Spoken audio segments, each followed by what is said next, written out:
नमस्ते अस्तु भगवन् विश्वेश्वराय महादेवाय त्र्यम्बकाय त्रिपुरान्तकाय त्रिकाग्निकालाय कालाग्निरुद्राय नीलकण्ठाय मृत्युञ्जयाय सर्वेश्वराय सदाशिवाय श्रीमन्महादेवाय नमः.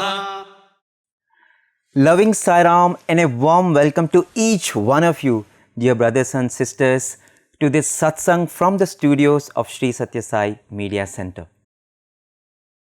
In a week from now, we will be soaking ourselves in the sacred vibes of the festival of Navaratri. And Dasara has always been an awe-inspiring festival in Prashanthi Nilayam. And today, we are going to talk about one facet of the Dasara celebration.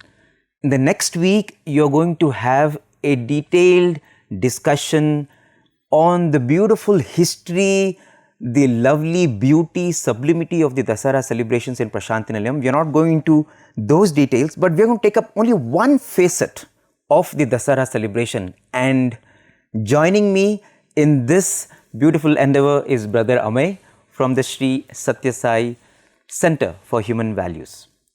So what about Dasara are we going to discuss today?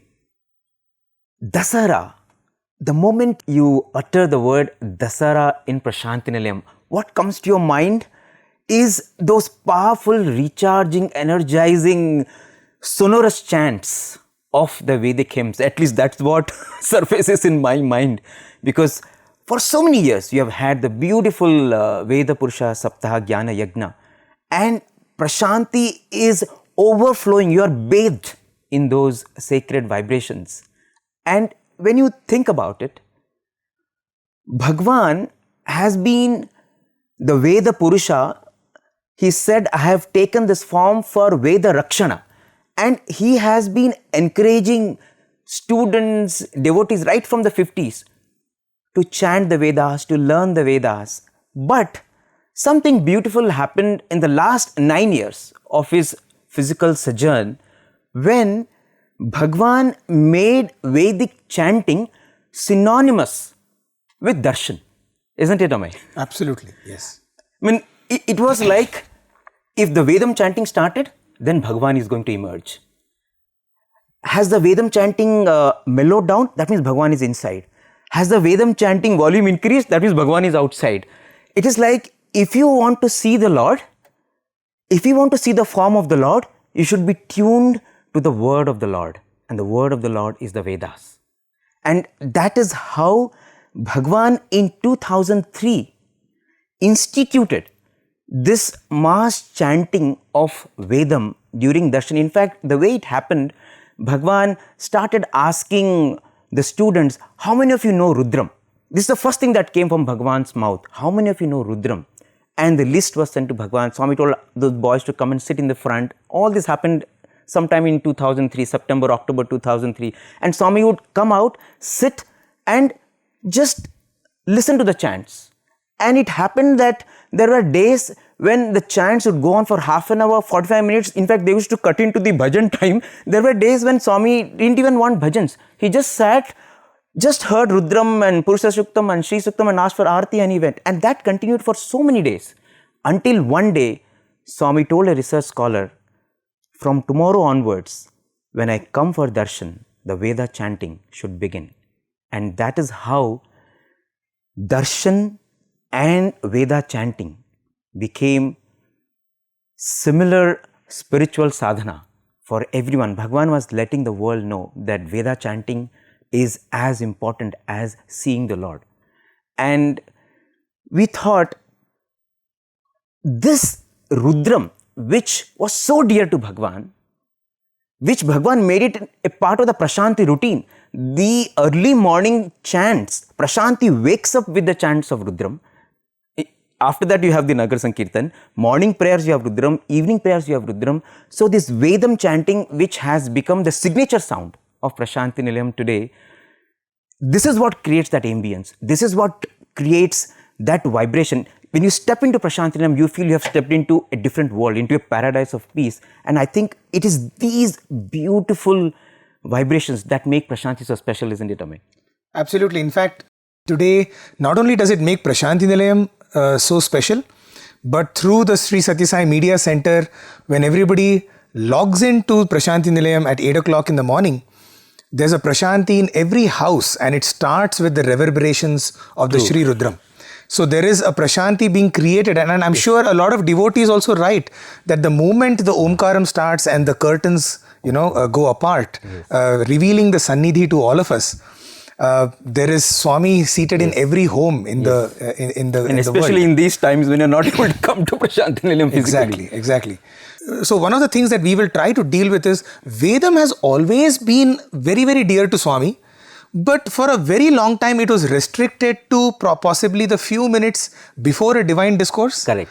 And predominantly during the Veda Purusha Saptaha Jnana Yajna. Before 2003. Correct. It used to be kind of restricted to that. Yes. From 2003, it became ubiquitous. Yes. It became like, as you mentioned. Now, how to understand this Vedam? I like to give you an analogy here.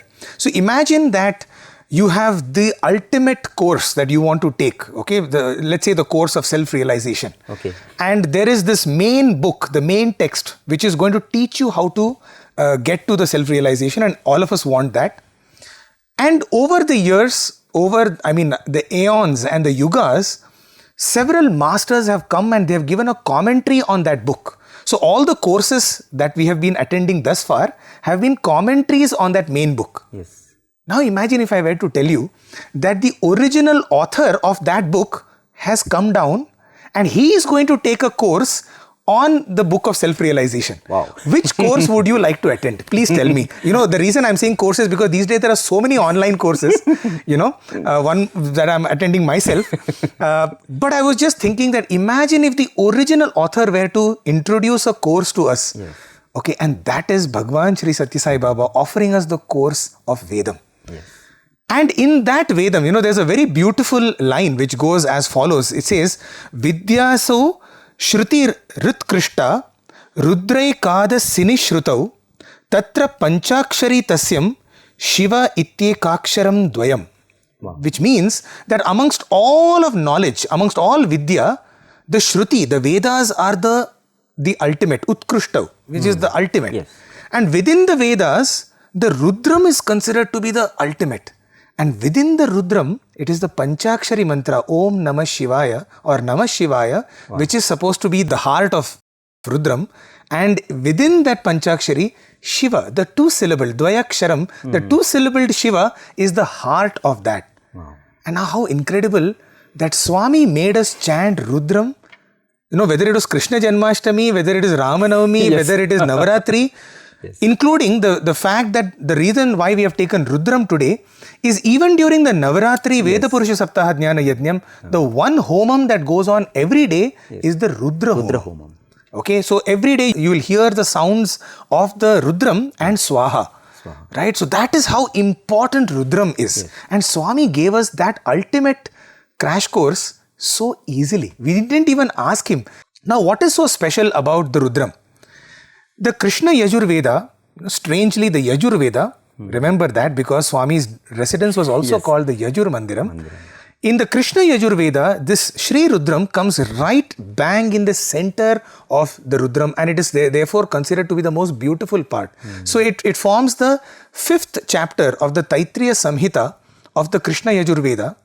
And the beauty of Rudram is that it is also called Rudra Samhita, Taittiriya Samhita, which is the first part of Vedas, and it is also called Rudropanishad, which means it is an Upanishad which comes at the end of Vedas. So in a sense, the Rudram is pretty much it is the summary of all of Vedas, right from Samhita, right up to Upanishads.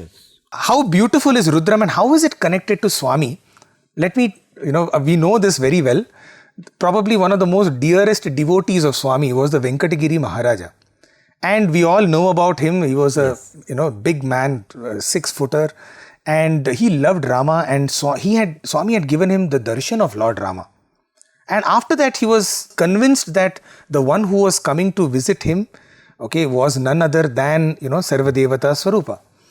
And it is said that when Swami would go to Venkatagiri and when Swami would be taking his morning ablutions in the restroom, Palace. in Swami's room, while Swami would be having bath, the Venkatagiri Maharaja got the top Vedic scholars of that time to chant the Rudram while Swami had bath. The reason being, that form of Swami is the lingam, and that lingam is having abhishekam, and while abhishekam of that ultimate lingam is happening, Rudra is having Abhisheka. yes, the Rudram is being chanted. Just bring that, that scene in front of our eyes, that we are also chanting Rudram while the Lord is having bath. In fact, maybe chanting Rudram while we are having bath itself is like a Rudrabhishekam. Yes. So that's the beauty of Rudram. Absolutely. I mean, as you narrate this, what comes to mind is very beautifully Professor Kasturi has documented that when Bhagwan was in his teens, the priest then, Mr. Seshagiri Rao and a few others, they had composed 108 names for worship of Bhagwan.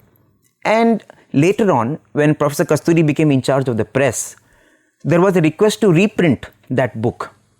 And so Professor Kasturi thought maybe it's a good idea to show it to Swami and get his permission and approval. So he took that list of 108 names to Bhagwan. Swami saw every name carefully. Swami removed some names, Swami added some names, and Swami modified some. And there Professor Kasturi says there was one name, Om Shri Sai Shankara Amshaya Namaha, which means he is part of Shankara, a facet of Shankara. But Swami cut that and Swami said it is Om Shri Sai Shankaraya Namaha. Yeah, what? Means he is the Shiva principle in its totality. And when you think about it, in the last decade of Bhagwan's physical sojourn, Bhagwan conducted the Atirudra Mahayagnam in Prashant Nilayam. He had the Atirudra conducted in Sundaram. You had Rudra Puja which was done in Trai. He established the Traishwara Lingam, the Sundareshwara Lingam in Shivam. If you see, when the site was chosen for the construction of the Shivam Mandir, Swami asked 3 devotees whom he had given 3 lingas that had emerged from his being during Shivratris, and Swami called these 3 devotees to bring these 3 lingams, and he did a Trilinga Abhishekam at that spot before the groundbreaking ceremony. And on that sacred spot you have the linga shaped Shivam now in Hyderabad. So you see how Bhagwan established this worship of the linga, worship of Shiva in every place connected to Swami's mission, and even in Prashant Nilayam. That is the worship that goes on every day. The Saishwara Lingam. The Saishwara Lingam in the Sanctum Sanctorum of Prashant Nilayam. So the Shiva worship, in fact, Swami was born on a Monday. If you see, Swami was born on a Monday, and everything, Swami declared he is Shiva Shakti Swarupa. Everything about Bhagwan is the birthplace of Bhagwan has a Shivalayam, that's the Shiva temple. So everything is connected to the Rudra worship, to the worship of the Shiva principle. So, of course, we are not here to establish the fact that Swami is Shiva, because, then it will only create more discussions on whether he is Shiva or whether he is Vishnu or whether he is Ganesha. He is, of course, Sarva Devata Swarupa, and he is even beyond, Sarva Devata Tita Swarupa. So, what we just wanted to establish in this first part is the importance of Rudram. The importance that Swami gave to Rudram. Yes. And so, continuing on that, it was in 2008 when we were all celebrating the Sahasra Purna Darshanam of Swami, which is the 1000 full moons of Swami. A very unique thing happened, something which till that time had never happened. On the occasion of the Sahasra Purna Chandra Darshanam, Swami wanted all the staff and students, in Swami's institutions to learn the Rudram. Yes. Okay, I remember that we had special coaching classes in Kulwant In Swami's physical presence. In Swami's physical presence. In fact, before he came, the coaching would start. I mean, Darshan period became Vedam coaching session. Yeah, means Kulwant Hall was converted into a coaching center. Okay, and that is the importance that Swami gave, and so much so that, though I still remember I was in the hostel and the warden would tell us, brothers, those who are not confident in Rudram, please don't sit in the front because you will be called up by by Swami because that used to happen. If you did not know Rudram and you were sitting there, Swami would be keenly looking at every student who would sit there. And most brothers who were not confident would simply chant something else, Sa Ishwaraya Vidmahe, just to move their lips.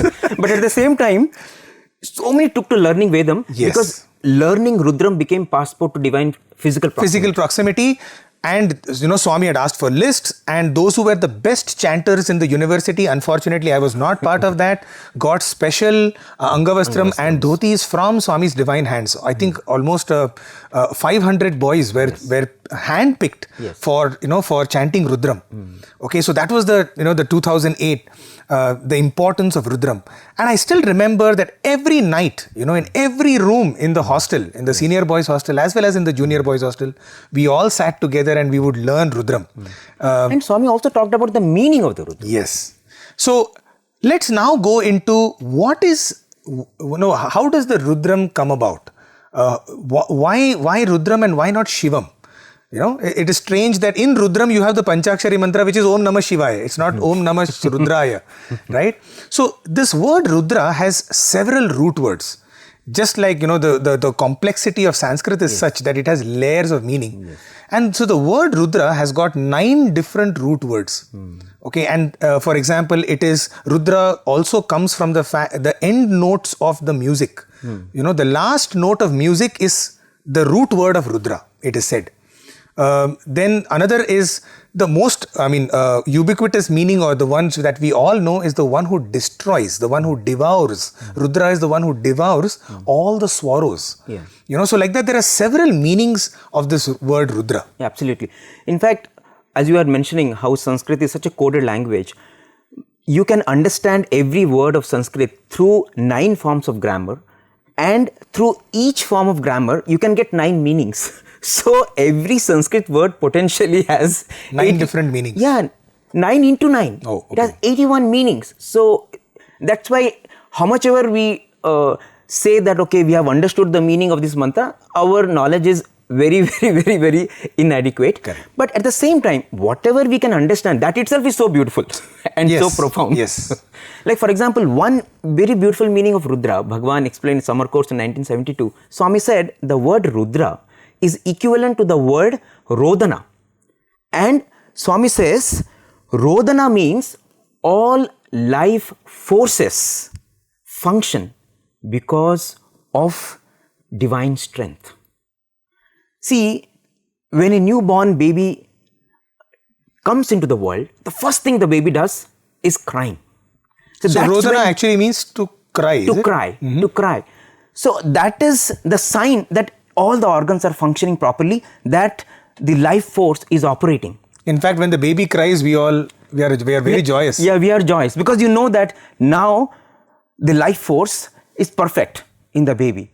So Swami says that what expresses as Rodana in the baby is Rudra.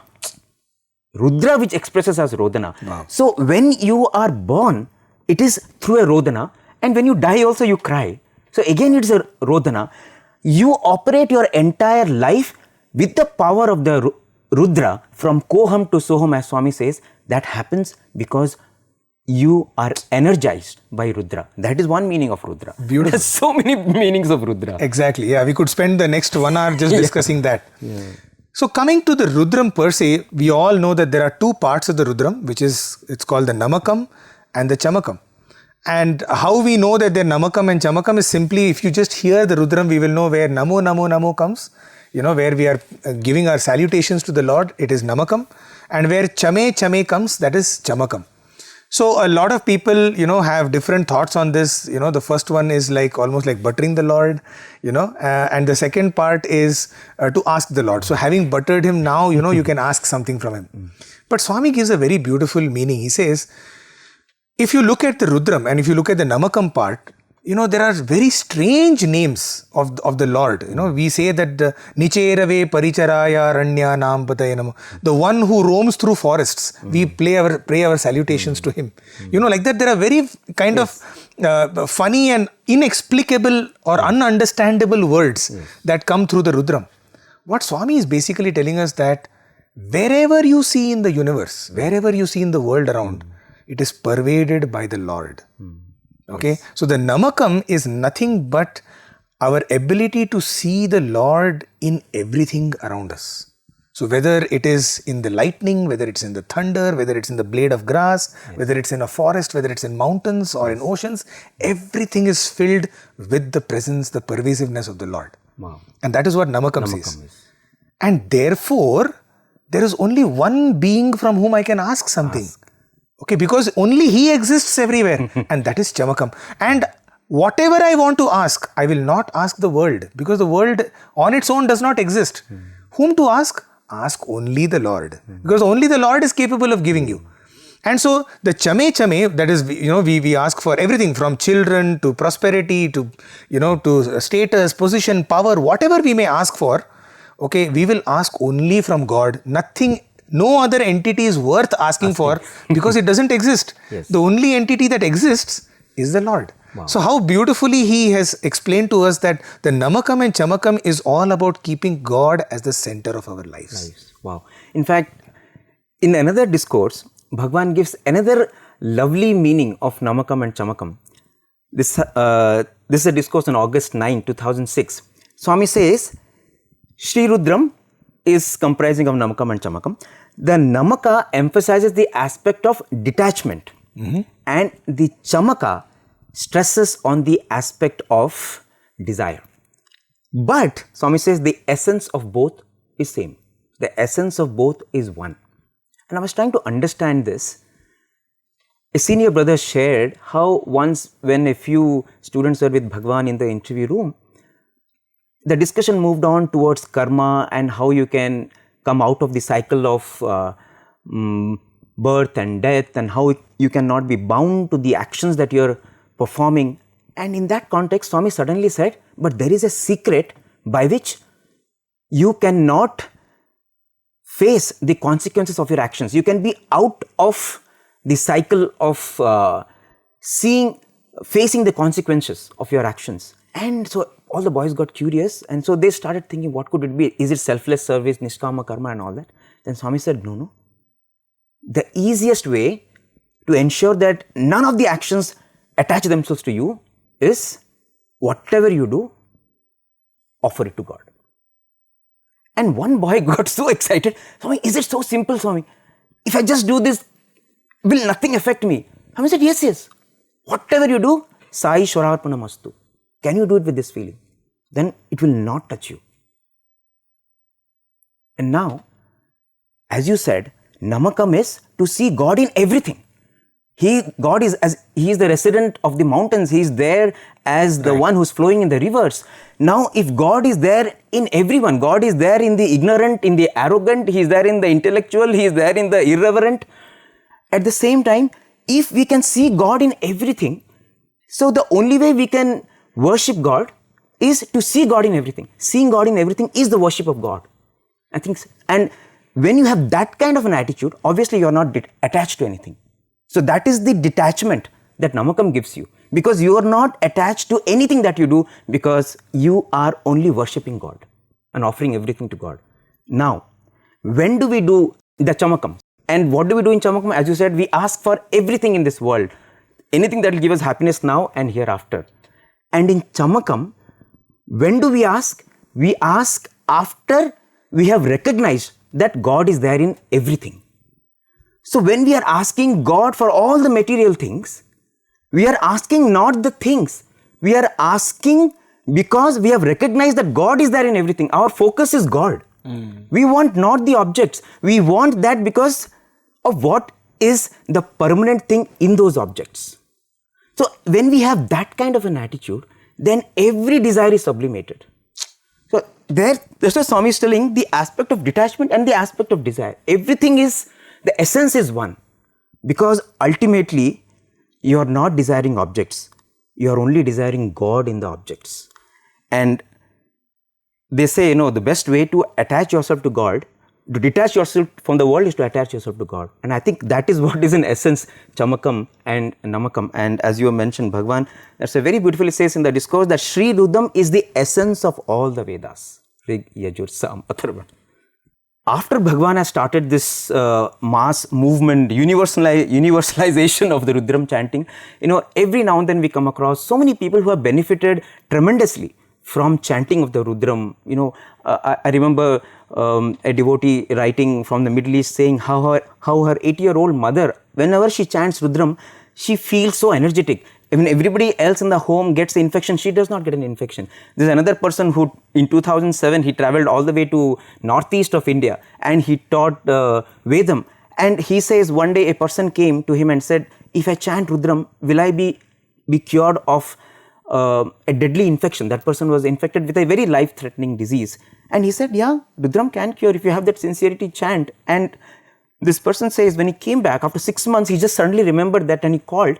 And he found out that this person who was in the hospital, he got completely cured. He took to Rudram chanting so steadfastly, the infection that he had, it is the infection which will be passed on to your children. You cannot prevent that. Not only did he get cured of that infection, the child that was born, they were longing for a child, and the child that was born healthy, free of that virus. So, and there are any number of such stories where people have taken to the chanting because Rudram heals, Rudram purifies. In fact, I remember during the grand celebration of Rudram happened in 2017 when we had nearly 12,000 devotees from India and abroad chanting the Rudram in Sai Kulwant in one voice. And we had the opportunity actually to talk to some of the people who were the delegates who had the chance to participate. So here is this little video to give you a glimpse of that beautiful symphony of Rudram that happened in Prashanti Nilayam and the impact that it created. Om Namo Bhagavate Rudraya. Om Namaste Rudramanyava Utota Ishave Namaha. Interested in these Vedic mantras. For some reason, I used to load them into my iPod, and on my way back from Infosys, I used to listen to them. And end of the day, when I get on from a bus, I feel that I have a lot more energy through that. And that was a reinforcement that, okay, all of this is going to add to your vibrations and stuff like that. I felt as if all 15,000 of us could have chanted forever. Everybody poured their hearts out into this chant. Every now and then I would look up at the screen and the faces of the people, the devotion in their chanting, the intensity in their chanting. There were Caucasians, there were East Asian looking people, there were Indian subcontinent people. Everybody was there together. It was an extraordinary feeling. The power, the energy you felt, waves of it go through you, was absolutely amazing. बात बात पर मुझे गुस्सा आ जाता था. मैं किसी की बात को बराबर सुनती नहीं थी और बहुत गुस्सा करती थी. जब मैंने रुद्र पाठ शुरू किया और नमकम ने जब हर चीज़ को नमो नमो बोला गया, हर चीज़ में नमो नमो, तो मेरा गुस्सा ऑटोमेटिक कम होता चला गया. जब भी मुझे गुस्सा आता था तो मुझे नमो नमो, वो हर चीज़ में नमो नमो, इसको नमस्कार करना है, ऑटोमेटिक मेरा गुस्सा कम होता चला गया.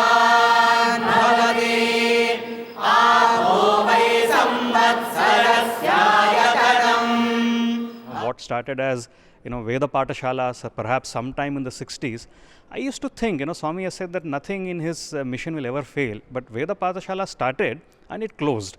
There were times when I had a doubt, why did this, close? It took me decades to understand it hasn't closed. It has metamorphosed into Satya Sai University, into Bal Vikas, into Satya Sai organization, Vidya Vahini, where, you can be anywhere. You don't have to be in Veda Patashala and Puttaparthi to learn Veda.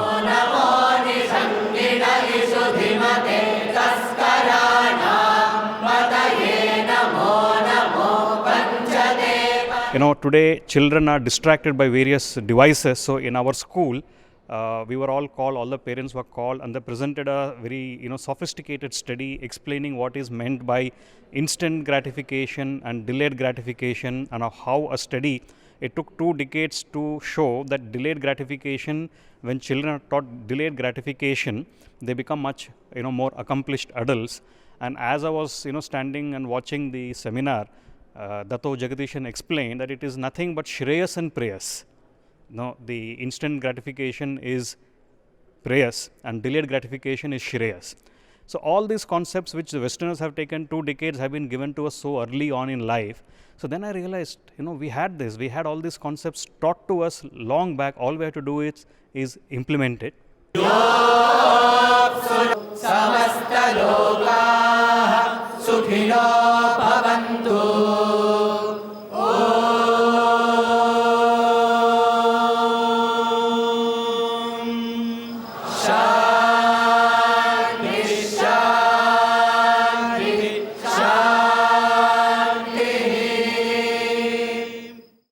So the video that you just saw was during the Veda conference that happened in 2017. 1 year later in 2018, on the occasion of the National Sadhana Conference, which happened in November during Swami's birthday celebrations, a very interesting presentation was made by one Dr. Avinash Kulkarni. And he presented the scientific impact, or he conducted a scientific study of this mass chanting. And it's a pretty brilliant a study that he has done. He continues to do these kind of studies. During the presentation, he said that in 2017, during the mass chanting, he had actually studied the energy levels. So there is a particular antenna which is called the BioWell antenna, and that this particular antenna can actually measure the energy levels. And so it's a fairly scientific equipment which is available. You can buy, you can study it. And so using this particular antenna, which is supposed to be more than 500 times more powerful than the Kirlian photography. You must have heard about the Kirlian photography, which can actually measure the aura around the body. And so this is now a very advanced machine, and using this he had studied the energy levels, and he found that as the Omkaram started and right up to Om Shanti Shanti during the mass chanting, he actually showed the graph of how the energy levels in Kulwant Hall consistently kept rising and reached a crescendo. And he made one more startling revelation. He said that usually the joules is the way you can measure energy, and he said that while in any other place the natural energy of that place will be roughly about 1 joule, which is like supposed to be the standard, in Kulwant Hall at any given time the energy level is 3 joules, which is 3 times more powerful than any other place. Wow. And so imagine doing Rudram chanting in the Kulwant Hall. He said that in his lifetime he had not seen this kind of a observation where it had reached pretty crescendo, and it had reached a climactic level of energy. So that is, even scientifically we can today understand the impact that Rudram creates on especially when done in mass chanting. Wow. In fact, so many people continue to chant across continents now the Rudram. And when you think about it, we said that yes, if you understand the meaning and then chant, then the kind of experiences that you get, the kind of feelings that emerge only heighten your experience of chanting the Rudram. Just like in bhajans, when you understand some of the words in bhajans and chant, you pour your heart out, the whole experience is so elevating. Similarly, from whatever meanings we can understand of the Rudram, even if you take a few lines, a few words from the Rudram, and if you pour your feelings, then so beautifully you can connect to Swami, isn't it? In fact, yeah, we would request you that pick up any one word, or any one phrase which helps you to connect, because otherwise I think, especially when we do Ekadasha Rudram, we can tend to the whole process, and if we chant it consistently, it can become mechanical. Yes. I remember when we were children and we didn't understand, we were much younger. Yes. It used to be like a race to the end. Basically, you start Rudram to finish it. That is the whole idea of doing the Rudram, because it was just complex Sanskrit words. But imagine if you are able to pick up 1 or 2 words and dive deep into it. Yes, absolutely. And as you said, picking up 1 or 2 words, 1 or 2 lines. Let me take the 6th line of the first Anuvaka. So where we chant as Ya te Rudra Shiva Tanura Ghora Papakashini तनुवाशन्तमया गिरिशं चापि चाकशीः. So one meaning is, by that supremely peaceful form of yours, you destroy all sin. You are so blissful, you are so auspicious, and you grant us the knowledge supreme. So this whole thing, Papa Kashini, just your form destroys all sin. That whole imagery is so powerful. In fact, I remember listening to this very lovely anecdote that happened in the Cycle One Hall many years ago. So there was this person who had come for the first time, and he's looking around. Everybody is sitting there with a prayer on their lips and looking so pious, and he was a businessman, and he just felt that he's a misfit, kind of, in the midst of all these noble souls. And someone suggested, if you want, you can write a letter to Swami. And they gave him a cover and they gave him a paper. And so he thought, this should be the day of change in my life. The chance that I've come here and I'm sitting here, and if I get to see this Lord, from today I should start a new chapter. And so in that letter, he writes everything that he has done in his life, which he felt he should not have done. And he thought, if Swami comes and he takes the letter, from tomorrow onwards, I'll be a new person. And so when Bhagwan comes, and we know how Bhagwan so beautifully stops here and there and picks up letters. And so when Swami came to this person, he was just holding it, but Swami stretched his hand and took the letter. And he was in an avalanche of tears, because he felt, my God, it's like, I am now a new person. He has accepted everything that I have done in the past, and he has nullified it. And his attention was only on that cover, which was in Swami's hand. Swami kept that in his hand, even as Swami was taking other letters, but this cover was in Swami's hand, and his eye was only on that. And as Swami turned and coming towards the student side, he suddenly saw that that cover dropped. There were a few devotees sitting there, and that's it. He fell to the nadir of depression and sorrow. He told, my God, I am so incorrigible that even God for a moment thought that, yeah, maybe I can pardon this person, but he's beyond. He's given me up. He's given me up. I'm irreparable. He felt, and he started crying that, Swami has just discarded my life. He just thrown me. And so when Swami went back, he was so sad. At the same time, suddenly that thought came, my God, who is having that letter? Because his whole life history is there in that letter. He didn't want anyone to read that. So he goes and he finds out that the letter is there on the lap of a mendicant, of a sannyasi. And he goes and tells that, hey, this is my letter. I have given this letter to Swami. And the sannyasi says, Sai Ram, this is Swami's prasadam to me. I cannot give it to you. No, how can you read my letter? It's very personal. I don't know all that. It came from Bhagwan directly. I can't give it to you. And so there's a bit of a commotion there, and the Sevadal comes, and the Sevadal also doesn't know how to solve this conundrum. He prays to Bhagwan, and then he says, okay, see, Swami threw the cover into your lap, okay? So let's do this. I will take that letter. The letter belongs to this man. I will give the letter to him. The cover belongs to you. Very interesting, smart solution. Yeah. The Sevadal said to the sannyasi, you can keep the cover. And so he removed, both of them agreed. So he removed the letter, gave it to this person. And as he was removing the letter, something fell out of the cover. And it was some currency notes and some coins. And businessman said, I didn't put any money in that. So the Sevadal said, then it belongs to you only, sannyasi. Swami has, I don't know how it has manifested, you take it. The sannyasi took that, and when he counted, now he started crying, because he said, my God, this is what I prayed. With a lot of difficulty, I came for one darshan. I didn't have money to go back. I had no idea how I'll go back. And now Swami has given me exactly the amount needed for me to go back. Amazing. Thank you, Swami. Thank you, Swami. And he started crying. Right.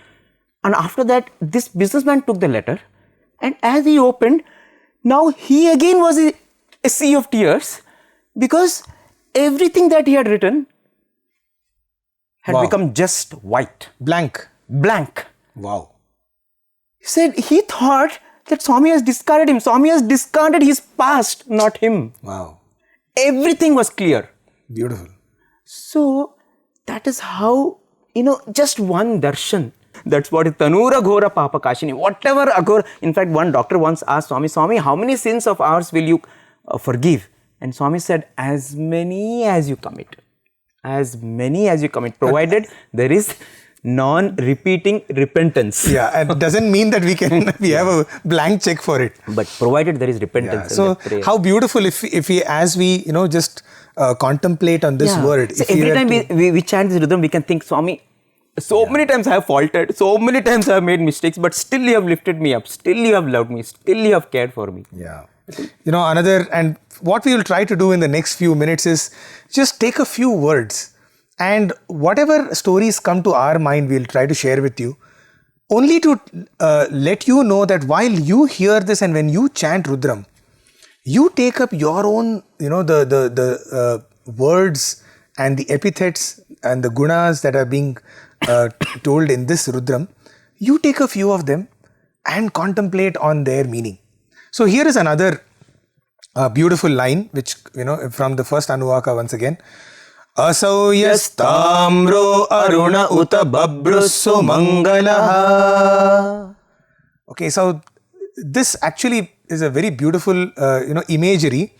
It actually says that this Aruna is the early morning sun, the sunrise at dawn. And what is the color of that?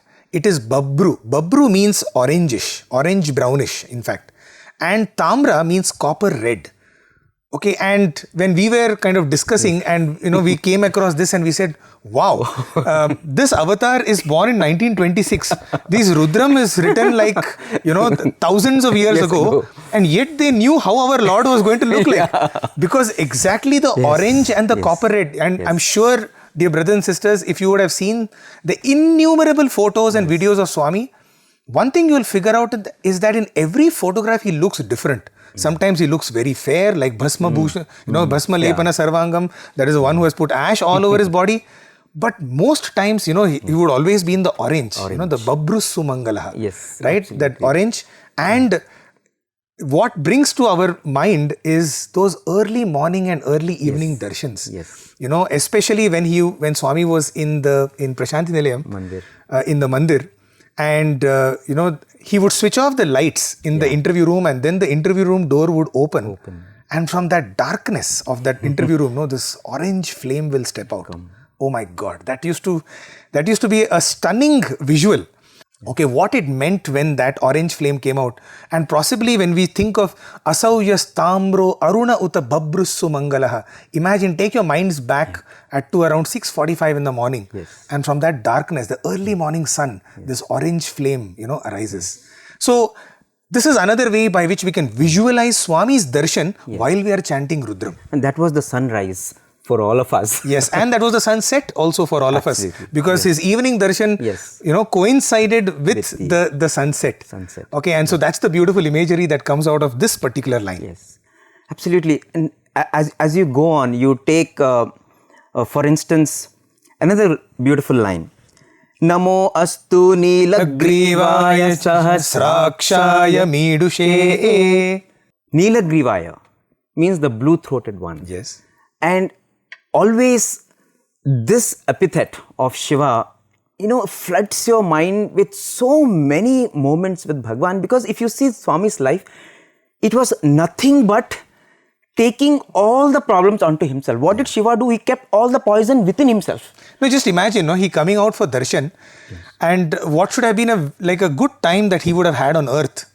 And what did we sit and do? We kept giving him all our problems. Swami, this is my letter. This is I want this, I want that. Please cure this, please cure that. And what did he do? With a smiling face, he came and he picked all our problems. Absolutely. I would see and then he would come in fact to the students and say, I already have these many. What else are you going to give me now? Absolutely. Shiva kept all the poison within himself, but he kept the moon on his crown.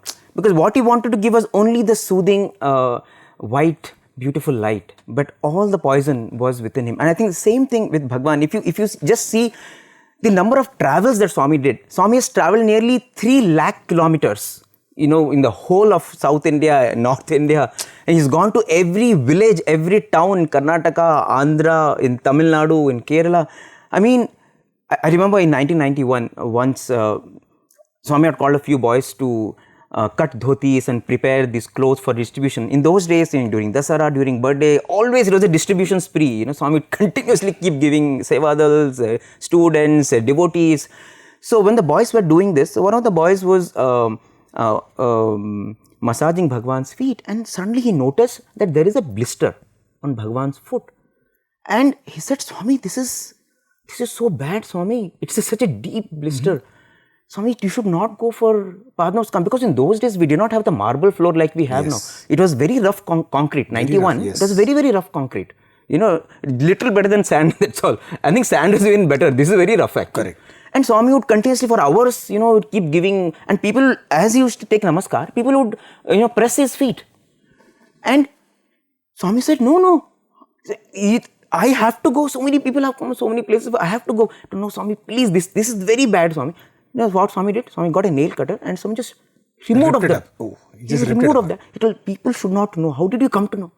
Nobody should know that I have this problem. The skin was exposed.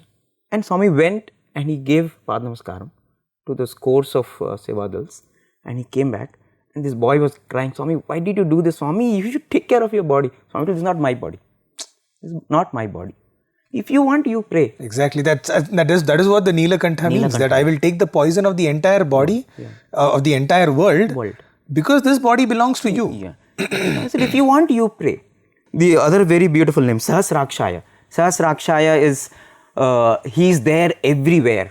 He is present in our every thought. There was once this boy in the hostel who was sitting in his room. Bhagwan came suddenly into the Hillview Stadium for a round, and Swami went to the rear of the hostel. Swami stood for some time and then Swami returned back to the mandir. Everyone thought maybe Swami will come inside. Swami did not come. In the evening, Swami called the warden, and Swami is looking for this particular boy. So it took some time to locate this boy. When this boy came, Swami said, hey boy, this morning you had a bad headache and you were sitting in that corner and you are looking out of the window and you are telling Swami, I am having this headache, Swami, if only you can come, I want to see you, Swami. And I came there, I was standing there, but you were so down, you didn't raise your head. If you only had lifted your head, you would have seen me.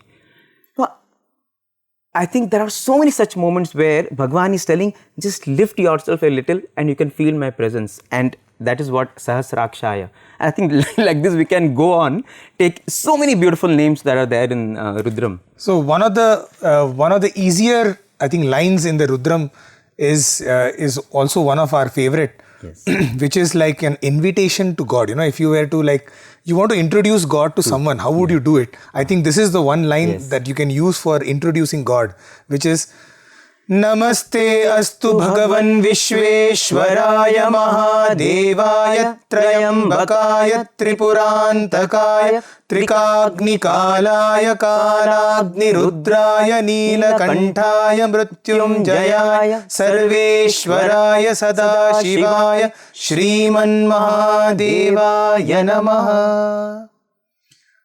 Such a beautiful line with so many words that we possibly can understand, And so we thought a little bit, yes. Because once again, it's all like, it's like an onion. You keep peeling it and there is some more inside. So let's take some of the words from this, starting with, Vishveshwaraya. Vishveshwaraya simply means the Ishvara of the Vishwa, which is the Lord of the entire world. And here another very beautiful instance comes to my mind. In the early 90s or the late 80s, there was a very favorite car of Bhagwan. It was given to him by one of the devotees. It was the first Jaguar that was, that had come to the country and that was offered to Swami. And so with a big fanfare and there was a lot of excitement, and Swami is this always utsaha, there's always a joy, anything from inaugurating a Gokulam, a cow shed, to getting a new pot, a flower pot, to possibly getting a car. So he was excited about the car. He was showing everyone, oh, see this new car. And so this devotee inside was feeling very happy that, Swami is so excited. And, to top it all, he said, he makes this point, okay? He says, Swami, aisa gaadi is desh mein ek hi hai. You know, he says like, this is the first car he wanted to add to the excitement of Swami. And just the moment he said this, Swami looks at him and says, and all of that excitement kind of goes away and, you know, suddenly like a serious face. And then Swami says, Aisa Sai Baba is pura duniya mein ek hi hai. You know, this is the Lord of the entire world. Who are we to give him anything? Okay, that is Sarveshwaraya. So this is one story that came to my mind when I was thinking of Sarveshwaraya is what? Aisa Sai Baba is duniya mein ek hi hai. Yes, absolutely. I mean, Mahadevaya, if you think of that name, again a very... The God of all gods. So if the first one is Sarveshwaraya, which is God of the world, then Mahadevaya, I think, is God of all gods. All gods. And very powerful incident that happened many years ago. So in those days, Bhagwan used to come out for darshan, you know, by 7:30. But one day, Swami came out very early at 6:30. And there were a few research scholars whom Bhagwan used to speak to often. And so that day Swami came, he went into the interview room and he asked for the research scholars. So they all rushed from the hostel. And when they went, they entered into the interview room and they saw that Swami is very quiet. Swami is like in a very meditative mood. Closed his eyes. Closed his eyes and, you know, in that bliss, that is Shiva, that is Swami. And so all the boys went, you know, slowly one by one came and they just took their places. And it was like meditation with Swami. For the boys, the meditation was looking at Swami and Swami was somewhere else. So this happened like for half an hour. Another 15 minutes, after 45 minutes of absolute stillness and silence, suddenly Swami opened his eyes and he smiled. And then everybody eased themselves a little. And then Swami asked, what is the date today? So this said Swami, August 6th. What happened on this day? And they couldn't really think. So many things happened on August 6th. Swami said, it was on this day that the atom bomb was dropped on Hiroshima. And at this moment, the devotees in Japan, they have collected in that area, they are lighting candles and they are worshipping. They are praying that such a calamity should never happen again. I went and I heard their prayers. Wow. I received the prayers. I received their prayers. Mahadevaya. No matter whom you pray to, there is only one consciousness and he alone responds. Let's move on to the next one, which is Trayambakaya. So Trayambakaya simply means the one with the third eye. Trayambakaya. So how do we understand this? Of course, as we said, there are multiple meanings. There are multiple ways that we can understand each of these words. So this is my understanding that so to see this entire world, we need two eyes, right? One eye will give us only 2 dimensions. And in order to see the third dimension, we need the second eye. We all know that. So what would the Lord or what would we do with a third eye? Which dimension will we be able to see with the third eye? We all know this entire world is made up of space and time. So for space, we need 2 eyes. Possibly the third eye is to see time. Right? And so he is also called Kala, Kala Titaya Namaha, Kala Kalaya Namaha. So to see time, and so this is what I thought, that for Swami it was space and time. And he could see all of time at one shot. And I'm reminded of my personal experience here. When I was in primary school, Swami had called our family for an interview. And in the interview, it was not a great interview. Swami was, bad boy, this one. And then he made a statement. He said, बहुत TV देखता है. This fellow watches a lot of TV. And in my mind, I'm thinking, where in primary school can I watch TV? Like this is doesn't make sense. There is no TV to watch. Swami, what are you talking about? And even my parents, and of course my father had the guts to tell Swami that, Swami, what TV means, like where does he watch TV kind of thing? And Swami said, no, yes, watches a lot of TV. And okay, so Swami is saying, so we just, kind of took it. Okay, 15 years later, I got so addicted to TV. I used to love cricket matches. I used to watch test matches for 7 hours a day. Oh my God. Okay. And one of those days when I had woken up at 3 o'clock in the morning to watch some New Zealand test match, it struck me, oh my God. Wow. This is what Swami was talking about 15 years before. Wow. That I watch a lot of TV. What am I doing? Wow. So at that moment, I felt that Swami was seeing me watching that. For him, it is all one, right? All one. There's no 15 years before or behind, right? It's all one. And so he was telling me what he was seeing. Yes. And in that one moment when he's giving, he's trying to give us so much. Yes. Our containers are small. Exactly. We have only two eyes. We don't have the third eye, right? So that, to me, that is the meaning of Trayambakaya, that he knows all of time and he's watching us all the time. Absolutely. And Tripurantakaya, you go on next to word. that, again, such a very profound name. The legend has it that, there were these three demons who prayed to Lord Brahma and they got a boon which almost made them invincible. So they had these three cities. That is why it is Tripura. One city made of gold, silver and iron, and they could roam all the three worlds in these three cities and nobody could annihilate them. The only one who can annihilate them is if you can shoot an arrow when all these three cities are in one line, and that will happen once in 1,000 years. Okay, some crazy, right. So with time, they became egoistic and started troubling people, and so the gods didn't know how to find a solution. So they prayed to Shiva. And Shiva said, okay, he will take up this task. And all the gods felt, we have to help Shiva in this task. And so Vishnu said, I will become the arrow. The earth said, I will become the chariot. So similarly, all the gods gave weapons to Shiva and they went in a procession with Shiva to annihilate this demon. And Shiva goes there. He looks at the demons. He just stands there and gives a beautiful smile. That's all. He just beams. And all of them are destroyed. All of them are destroyed. Now, they say, like in Indian tradition, all these stories are very metaphoric. Those three cities, the three Puras, they say they are the causes for our birth. And what are they? They are Aham, the ego, like this. Demons thought that they are the ones, they are doing everything. They have got this boon to become invincible. Aham, Karma and Maya. So, it is these three that Shiva destroys. And how does he destroy? Shiva destroys with his smile. Shiva can destroy just like that.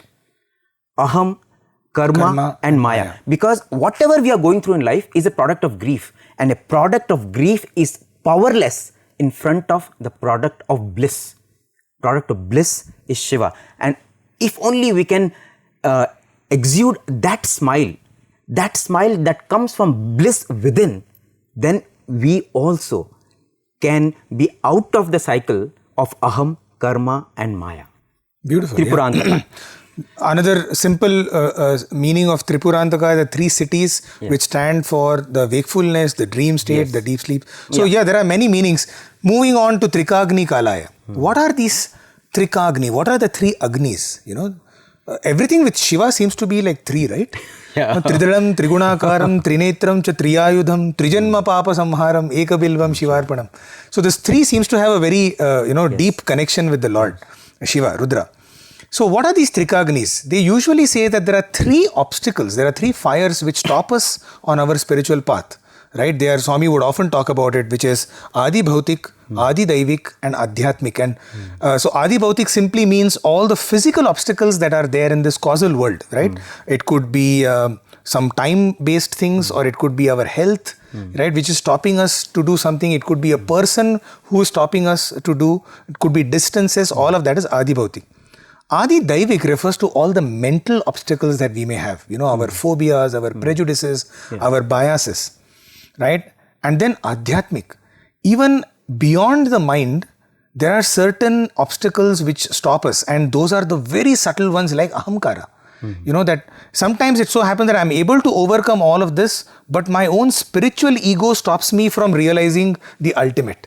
Right? And he is the one who Trikagni Kalaya. He is the one who destroys all the three three, these kind of, and I'm reminded of a beautiful incident that you had told me of one of the brothers. Of this brother, he was telling me, he studied for many years in Prasanthi Nilayam, and once he had the chance to speak to a very advanced soul, and this person said that when I look at your life, what I see is, in your previous birth, the family situation was such that you had to take up the entire responsibility of managing the affairs of the family, and you took it very seriously. And you took it so seriously that you didn't even get married because you wanted to discharge that to the best of your ability. while that was good in one sense, but what it also happened is that you got very attached to that also. Okay. You got very attached to that responsibility. And this is something that God wants you to overcome. He said you can get attached to responsibility, but you cannot get attached to responsibility in a physical sense. You have to get attached to responsibility in a spiritual sense. Okay. And he said now in this life, when he thought about it, he saw that whenever he is achieving something in his company, he starts a project, or he takes over a new product. So whenever he achieves something, whenever he's built something, it breaks. The moment it comes to a stage where he's going to get attached to it, it just breaks. It's taken away from it. It's taken away from him. So when he heard that, that gave him that insight how even during his entire student life, Swami did not give him too much attention. Swami spoke to him like 3-4 times in the entire 7 or 9 years he studied. But he says that is only because he didn't want me to get attached to that form also. Wow. So we can, because God is only interested in the growth of the soul, and for the growth of the soul, He will do anything. Yes, He'll remove all the obstacles. He'll remove all the obstacles. Even if something is not like an obstacle to us. Yes. Yes. Amazing, beautiful, yeah. I mean, there are, when you look back, yes. all our lives, we will find so many such. Our whole endeavor over here is, as you know, we are sharing these thoughts. Yes. I'm sure a million thoughts are going on through your minds. Yes. And if that is able to help us focus better while we are chanting Rudram, I think that will be the the best part. We'll probably conclude, of course we can go on. There's 3 more words: Neelakantaya, Mrityunjaya, Sarveshwaraya, Sadashivaya, Shriman Mahadevaya Namaha. So Neelakantaya we have already covered. Let's take the next word, which is Mrityunjaya. And for this we have a whole Mrityunjaya mantra. Yes. Right? Trayambakam yajamahe sugandhim pushtivardhana. It's a beautiful mantra. But strangely, this Urva Rukamiva Bandhanat, Mrityor Mukshi Mamridat. In such a beautiful mantra, there is a vegetable which is being referred to. This vegetable, Urva Rukamiva, is actually like a cucumber. Yes. Okay? So, the prayer that we are making in this particular Mahamrityunjaya mantra is just like when a cucumber ripens completely, how easily it is able to break away from its stalk. Like that, let my life break away from, let my body break away from my life. Yes. Right? How beautiful, what an analogy to give, okay, which is just like a cucumber. We have once again so many instances come to our mind, which would be like what we can call as a dream death. We are reminded of another very beautiful soul. His name is Mr. G.K. Raman. We all know him. He was the former trust convener of the Tamil Nadu Trust. And guess where he passed away? He passed away in the Sai Kulwant Hall while Swami was giving darshan. When Swami finished his darshan and he was just entering into, and G.K. Raman sir sees Swami and he just collapsed. And in fact, Swami water was brought and Swami poured in his mouth water, and that is where he gave up. Urva Rukamiva Bandhanat. There was once a devotee whom Swami had told that let there be only one prayer, and he had given this prayer. He said, Anayasena Maranam Vina Dainyena Jivanam Dehante Tava Sanidhyam Dehime Parameshwaram. Anayasena Maranam. Let my Maranam be without any trouble. Without any trouble to anyone. Correct. Okay. Vina Dainyena Jivanam. During this Jivanam, let there be no trouble. Yes. Okay. Dehante Tava Sanidhyam. While I am giving up my life, let me be in your Sanidhyam. Okay. Dehime Parameshwaram. Let this be a prayer. Yeah. What a beautiful prayer. Yeah. This is the prayer that is actually told in the Mrityunjaya mantra, which is Pushtivardham. You give me all of the good health. Yes. But when I have to go, let it be like Urva Rukamiva Bandhanat. In fact, one devotee who actually prayed for this was Bangalore Nagaratnamma. She was the one who instituted the Tyagaraja Aradhana. She was the one who built the Samadhi for Tyagaraja and started this whole process of worshipping Rama and singing the Kritis of Tyagaraja. In 1951, Tyagaraja Swami comes in her dream and says that, my Rama has come back again, you go and have darshan. And that is how she comes to the palace of Venkatagiri Raja and she has darshan of Swami. And the moment she sees Swami, instantly she knows that it is the same Sri Ramachandra, and she starts singing all those kritis, Rara, Ma Inti Daka, and all those kritis. And Swami and Bangalore Nagaratnamal, for 2.5 hours they sing kritis, all unknown kritis they sing, and in the end she has only 2 requests to Swami. She says, Swami, please ensure that when I leave my body, it should be an absolute smooth passover. And second, your name should be on my lips. And Swami said Tathastu. Swami blessed her, and she left her body just exactly 6 months. Swami told him it will happen in 6 months. So 6 months from that date, she, chanting Swami's name, she just left her body. Wow. I mean, we have can seen go any on, and I'm number sure that all of you will be having similar such instances. I mean, to conclude, I cannot help but think about Manikya Vasagar, the great Shaivite saint. After touring all over India and propagating the worship of Shiva, finally comes to the shrine of Chidambaram, and there an old man comes and says, your compositions are so beautiful, I will write them down, will you sing for me? And he says, okay. And he, that whole process goes on, and he sings, and that person writes down. And after a few days, they see that all these palm leaf inscriptions are there at the foot of the idol, and that old man is not there anymore. And it is written, when the priest takes those palm leaf inscriptions, it is written there that this work has been penned by the Lord of Chidambaram as dictated by Manikya Vasagar. And so they rush to Manikya Vasagar and they fall at the feet, and Manikya Vasagar rushed to the temple and says, oh Lord, you were there.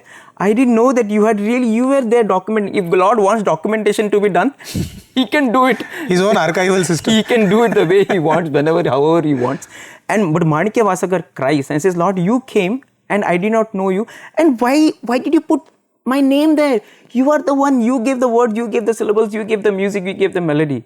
And he just cries to the Lord and falls at the feet of the Lord. And at that moment, when he just says that I am nothing, and he becomes nothing and emerges at the feet of the Lord. And I think what remained is only love. Creator did not exist, devotee did not exist, God did not exist. I feel only existed love. And I think that is what Rudram is taking to. And Swami himself is that Prema Avatara, Prema Swarupa. And if we can chant Rudram with that kind of feeling, pouring our love into it, then I think what will be left is only love and deep, intense love. And I think that is all that we need in life, isn't it? Absolutely, yes. So what we endeavor to do in this satsang is to introduce, for those of you who do not know Rudram, to introduce you to Rudram. And for those of us who know Rudram, to put our heart and soul into it, as Navaratri is around the corner and the Yajnam is going to happen. We request you all to tune in the Rudra Homam and the Yajnam. And along with that, whenever we chant the Rudram, take any one word or phrase that we love and contemplate on it and go as deep as we can, only to find, the bliss that we were talking about, and in that bliss lies our Swami. Yes, thank you so much, each one of you, for your time, for your love, for your encouragement. And at the same time, we are grateful to all the members of the Media Center, so many brothers working behind the scenes to make this happen. We pray that we continue this beautiful sadhana of thinking of him and increasing our love for him every second of our lives. Thank you so much. Sai Ram.